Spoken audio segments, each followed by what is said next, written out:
Hello everyone! Kung bago pa lang kayo dito sa ating channel, mag-subscribe na kayo at i-hit ang notification bell para lagi kayong updated sa mga balitang napapanahon.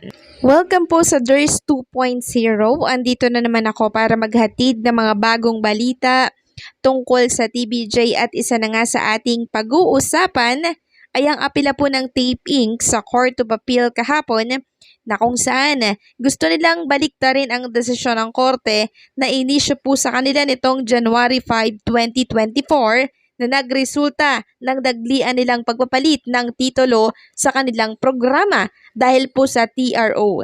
So nagtataka at na-surprise pa nga po ang tape sa desisyon ng korte kasi tungkol sa copyright ang issue daw. Pero TRO ang lumabas. So ang tanong dito, bakit malaki ang posibilidad na mabasura ang 53 pages na apela po ng Tape Inc.? Mamaya sasagutin natin yan. I-discuss ko lang sa inyo itong kabuhang balita sa pag-apela po ng tape sa Court of Appeal. So ayon po dito sa inilabas na write-ups ng Abante, no? Naghain ng petisyon ang producer, television, and Production Exponent Inc. or TAPE sa Court of Appeals CA para baliktarin ang desisyon ng korte ng Marikina na nagbabawal sa paggamit ng Itbulaga at EB at pagkansela sa pagpaparehistro ng trademark nito para sa dalawang marka.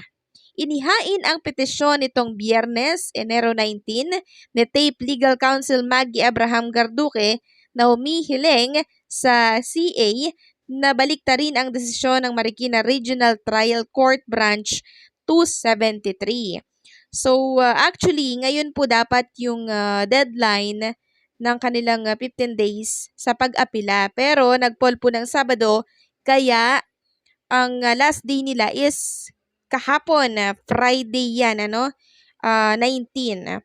January 19. Ayon pa dito, matatanda ang naglabas ng ruling ang naturang korte na may petsang December 22, 2023 ngunit inilabas noong Enero 5 ngayong taon sa kasong paglabag sa copyright at hindi patas na kompetisyon na isinampa po ni Tito at Vic Soto at Joey De Leon or TBJ at Jenny Pere laban sa kumpanya at GMA Network. Pumabor kina TBJ at Pere ang nasabing desisyon.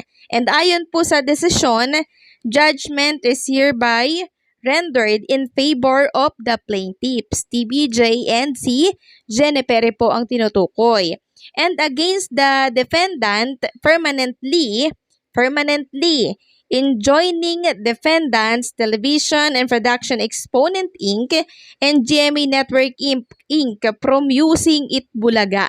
So, tandaan natin permanently enjoining defendant, Television and Production Exponent Inc.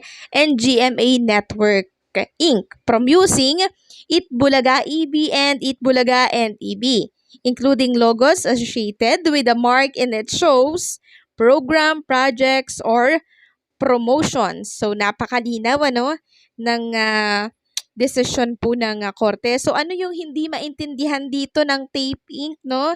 Ayon pa dito, nakasaad sa petisyon ng Tape na mali daw ang korte ng Marikina sa pagpapasya sa pagmamayari at pagkansela daw ng trademark ng Itbulaga noong ang kaso ni TBJ at Perry ay para sa paglabag sa copyright. So ayan, kino-question po ng tape yung binigay na desisyon sa kanila ng korte. Kasi for copyright daw yun, pero ang inilabas ay TRO na. So na-surprise po ng bonggang-bongga ang tape dahil hindi nila inaasahan ang magiging desisyon ng korte. Ayon pa dito, indubitably RTC granted reliefs which are not being sought by the respondents ayon sa tape. Dagdag pa nila, the basis of the unfair competition is not due to the use of trademark but because of airing of replayed episode of Itbulaga showing TBJ as the host on June 1 to 3, 2023 and the continuous airing of the show with new hosts when allegedly respondents own the copyright over the show and its derivative works. Sa petisyon din ito, hiniling ng tape sa CA na ibigay ang aplikasyon nito para sa Temporary Restraining Order or TRO at maglabas ng utos na nagbibigay ng Preliminary Mandatory Injunction. Yan po ang gustong mangyari ng TAPE Inc. Na maglabas daw ng injunction para hindi po magamit ng Tito Vic and Joey ang Itbulaga sa TV5. So ayan po bakit malaki ang posibilidad na mabasura ito? Itong apila po ng TAPE Inc. sa korte. Dahil hindi po nila mapatunayan na sila po ang lumikha ng Itbulaga at paano ito nabuo yung titulong Itbulaga.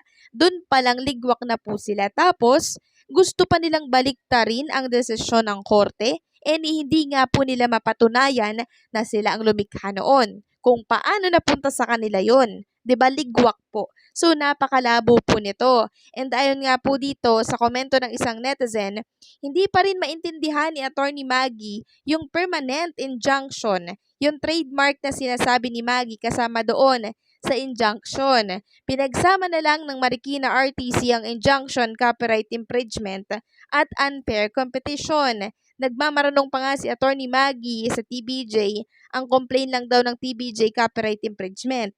Kita mo, humihingi din yung TBJ at si Attorney Buko ng injunction. Si Attorney Maggie, puro copyright infringement ang nasa utak. So, binatikos po itong legal counsel ng TAPE Inc. ng mga netizen. Tila daw bagay hindi makaintindi ang legal counsel ng TAPE Inc. So may nagsasabi pa nga po na ang tigas-tigas talaga ng ulo ng TAPE, talagang pilit babalik na rin yung tama. Samantalang puntahan naman natin ang tungkol sa mga posibilidad na maging resulta ng apela po ng TAPE. Una na nating natalakay ang pagbasura, ngayon naman yung ibang posibilidad na sagot ng korte. Alamin din natin ito. So ayon dito sa babasahin natin, tatlong pagbibigay ng TRO o preliminary injunction. Kung nalaman ng affiliate court na ang mga kondisyon para sa pansamantalang kaluwagan ay natugunan, maaari silang magbigay ng TRO o paunang injunction.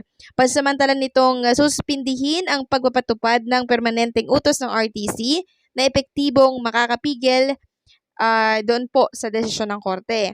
And ayon pa dito, pagpapasya ng hukuman sa pag-apela sa apila. Matapos dinggin ang apila, inilabas ng korte ang paghahabol ang desisyon nito. So maari silang pagtibayin ang desisyon ng RTC, itinataguyod ang permanenteng utos laban sa natalong partido. Pwede ring baliktarin ang desisyon ng RTC, alisin ang injunction at posibleng payagan ang natalong partido na gamitin ang trademark. So base po sa inyong napakinggan, maaari ding ipatigil muna ang paggamit ng Itbulaga sa TV5. Yun ay kung igagrant ng korte ang apela po ng TAPE. Pero malakas talaga yung paniniwala kung walang malakas na isusumite ang TAPE para mangyari po yun. Kaya ang ending basura in the third time ang apela po nila. At once na basura ito, maaring iakyat na po nila yon sa kataas-taasang hukuman.